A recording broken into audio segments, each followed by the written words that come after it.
Hello everyone, welcome back to my new video. তো আজকে কিন্তু বানাবো বিরিয়ানি অনেক দিন পর। তো অনেক দিন ধরে ভাবছিলাম যে বাড়িতে একটু বিরিয়ানি বানাবো, দোকানে তো প্রায় খাওয়া হয়।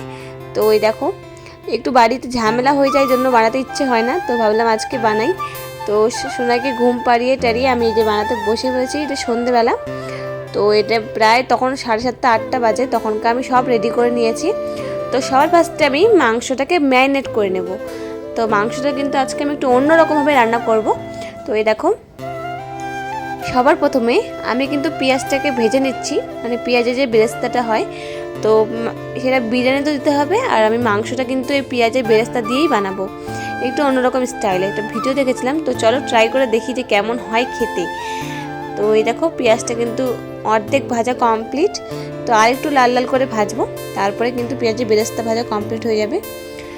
তো এই দেখো পেঁয়াজের বেরেস্তা কমপ্লিট হয়ে গেছে, আমি তুলে নিয়েছি। আর এতখানি কিন্তু বিরিয়ানি দিতে হবে না, বিরিয়ানিতে সামান্য একটু লাগবে। বেশি বেরেস্তা দিলে বিরিয়ানিতে এত ভালো লাগে না, অল্প দিলেই ভালো হয়। তো এই দেখো মাংসটা প্রথমে ম্যারিনেট করে নিচ্ছি। তো এখানে দিয়ে দিয়েছি আদা বাটা, রসুন বাটা, জিরে বাটা, অ্যান্ড তারপরে ভাজা যে পেঁয়াজটা রাখলাম, বেরেস্তাটা পেঁয়াজের, সেটাও দিয়ে দেব। তো তারপরে একবারে টক দই দিয়ে দেবো। টক দই কিন্তু তোমরা দিতেও পারো, নাও দিতে পারো, বাট টক দইটা দিলে টেস্টটা কিন্তু অন্যরকম আসে আমার মনে হয়। টক দই দিলে একটু অন্যরকম টেস্ট হয়। তো টক দইটা তোমরা কিন্তু অবশ্যই দেওয়ার চেষ্টা করবে। এবং তারপরে কিন্তু লবণ, হলুদ, লঙ্কার গুঁড়ো যা যা লাগবে, আর পেঁয়াজ যে ভেজেছিলাম বেরেস্তাটা, তার যে তেলটা ছিল সেই তেলটাও কিন্তু দিয়ে দিয়েছি। আর তোমরা চাইলে আরও একটু তেল দিতে পারো, তোমাদের ইচ্ছে মতো তেলটা দেবে। তো তারপরে এই দেখো ম্যারিনেট করে রেখে দিচ্ছি, প্রায় আধা ঘন্টা মতো রাখতে হবে।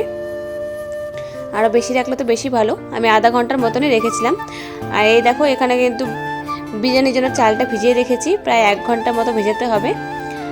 আর এই দেখো মাংসটা কিন্তু মাঝখানে মানে ফোড়ন দেওয়ার সময় আমি তুলিনি, কড়াইয়ের মধ্যে পরিমাণে তেল দিয়ে সেখানে কিন্তু 2টো শুকনো লঙ্কা, তেজপাতা অ্যান্ড একটুখানি গোটা জিরে দিয়ে তার মধ্যে অল্প পেঁয়াজ রেখেছিলাম, তো সেটা হালকা করে ভেজে নিয়ে আর একটা টমেটো দিয়েছি কেটে।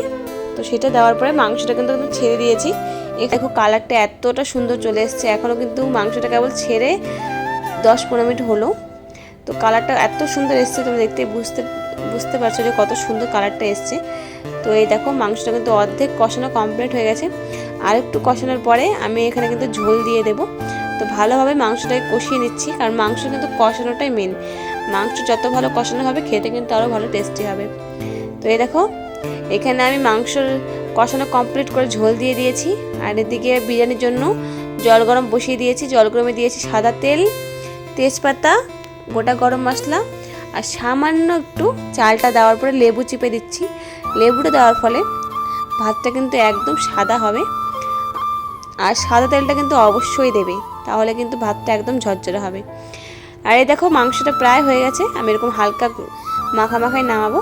তো নামিয়ে নিয়েছি। এদিকে ভাতও কমপ্লিট, ভাতটা দেখছো একদম পারফেক্ট হয়েছে, একদম সুন্দর হয়েছে, একটাও কিন্তু চাল ভাঙেনি, একদম সুন্দর হয়েছে। তো চলো এখন আমি দমে বসাবো বিরিয়ানিটা। তো সেই জন্য একটা হাঁড়ি নিয়েছি, তো তার মধ্যে আমি একটা ঘি দিয়ে সেটা পুরোটা মাখিয়ে নিলাম। আর অনেকে কিন্তু পরেই মানে মাংসটা দিয়ে দেয়, ভাতটা দিয়ে দেয়, বাট আমি 2-3টা তেজপাতা দেবো, কারণ নিচে পোড়া লাগলে কিন্তু তেজপাতার মধ্যে লাগবে, ভাতটা পড়বে না। তো সেই জন্য আমি তেজপাতা দিয়ে দিয়েছি। তারপরে দেখো একটু মাংসর প্রথমে ঝোল দিয়ে দিলাম, আর এরপরে ভাত দিয়ে দেব। তো ঝোলটা কিন্তু আমি অল্প করে দিচ্ছি, কারণ নিচে লেগে যেতে পারে, সেই জন্য একটু রিস্ক আছে। সেই জন্য আমি ঝোলটা প্রথমে অল্প দিয়ে চারিদিকে লাগিয়ে নিয়েছি। আর যত সম্ভব পুড়বে না, যেহেতু আমি ঘি লাগিয়ে নিয়েছি আর নিচে তেজপাতা দেওয়া আছে। তো তারপরে এরপরে ভাত দেবো, আর আমি তো 2টো লেয়ার করব। এই ঝোলটা দেওয়ার পরে ভাত দেবো, তারপরে আবার কিন্তু মাংস দিয়ে আবার কিন্তু ভাত দেবো, 2টো লেয়ার করব। তো এই দেখো এখন আমি ভাতটা দিয়ে দিচ্ছি। তো ভাতটা এই দেখো ভালোভাবে ছড়িয়ে দিচ্ছি চারিদিকে, ভাতটা একটু দিয়ে দিলাম একটা লেয়ারে। এবারে কিন্তু আমি একে একে সব দিয়ে দেবো, এর মধ্যে যা যা লাগবে উপকরণ। প্রথমে দিয়ে দিলাম দুধের সাথে কেউ কেশর মিশিয়ে দেয়, আমার কাছে কেশর ছিল না, সেই জন্য আমি শুধু দুধটাই দিয়েছি। তারপরে দিলাম গোলাপ জল, তারপরে দিয়েছি কেওড়া জল, অ্যান্ড তারপরে দিলাম বিরিয়ানির মশলা। তো বিরিয়ানির মশলাটা দিয়ে দিচ্ছি। এটা কিন্তু দোকান থেকে আমি কিনে নিয়ে এসেছিলাম, তো অনেকে বাড়িতে বানিয়ে নেয়, তো সেটাও কিন্তু দিলে হবে। তো তারপরে দিলাম মিঠে আতর, আর বিরিয়ানির একটা সেন্ট আসে আর একটাও জিনিস পাওয়া যায় কিনতে, তো সেটাও দিয়ে দিলাম 1-2 ফোঁটা, যেন স্মেলটা ভালো আসে। অ্যান্ড তারপরে দিচ্ছি পেঁয়াজের বেরেস্তা, এই যে আমি অল্প পরিমাণে দিয়েছি। অ্যান্ড তারপরে দিয়েছি 2টো আলু। এরপরে যে 8টা লেয়ার হবে সেখানে 2টো আলু দেবো। আমরা 4 জন যেহেতু খাবো, তো 4টা আলুই দেবো, গুনে গুনে, বেশি দিয়ে তো লাভ নেই। তো এই দেখো সাইডে মাংস দিয়ে দিচ্ছি।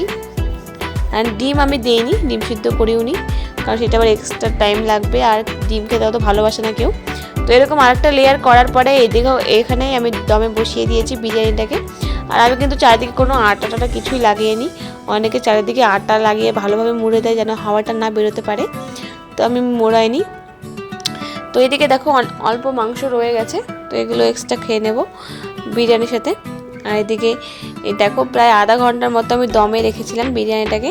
তো তারপরে দেখো একদম গরম আছে থালাটা, তো একটা কাপড় দিয়ে খুলে দেখছি কেমন হয়েছে। তো দারুণ হয়েছিল, সেন্টটা মানে অনেক সুন্দর আসছিল স্মেলটা। আর ভাতটা কিন্তু একদম মানে ঝরঝরা, কোনোটাও একটাও কিন্তু চাল ভাঙেনি, মানে খুব সুন্দর হয়েছিল এবার বিরিয়ানিটা। তো তারপরে সবার জন্য বেড়ে নিলাম, তো ভাবলাম পাতাতেই খাই, তো পাতাতে খাওয়ার জন্য সবার জন্য পেরে নিয়েছি পাতাতে। এই দেখো এটা আমার, ওটা তোমার দাদা ভাইয়ের, আর এটা হচ্ছে মায়ের, মানে শাশুড়ি মায়ের। আর চলো খেয়ে দেখি কেমন হয়েছে।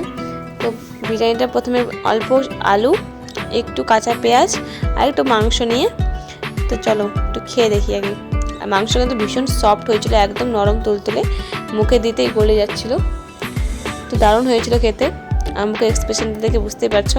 আর সোনাইকে দেখেছো পাশে বসে কীভাবে খেলছে, ওকে পাশে বসিয়ে রেখেছি। ও কিন্তু বিরিয়ানি খায়, ও কিন্তু বিরিয়ানি খেতে ভালোবাসে, সেই জন্য ওকে পাশে বসিয়ে রেখেছি। ওকেও 1-2টা করে মুখে দিচ্ছিলাম, তো চুপচাপ সুন্দরভাবে লক্ষ্মী ছেলের মতন খাচ্ছিল। তো এই দেখো খাচ্ছে কত সুন্দরভাবে, আর মুখের মধ্যে শশা ঢুকে নিয়েছে, তো শশাটা প্রথমে বের করে নিচ্ছি মুখে থেকে, তখন বিরিয়ানিটা খাবে সেই জন্য শশাটা বের করে দিল। তো চলো ভিডিওটা আমি এখানে শেষ করে দিচ্ছি, দেখা হচ্ছে নেক্সট কোনো ভিডিওতে।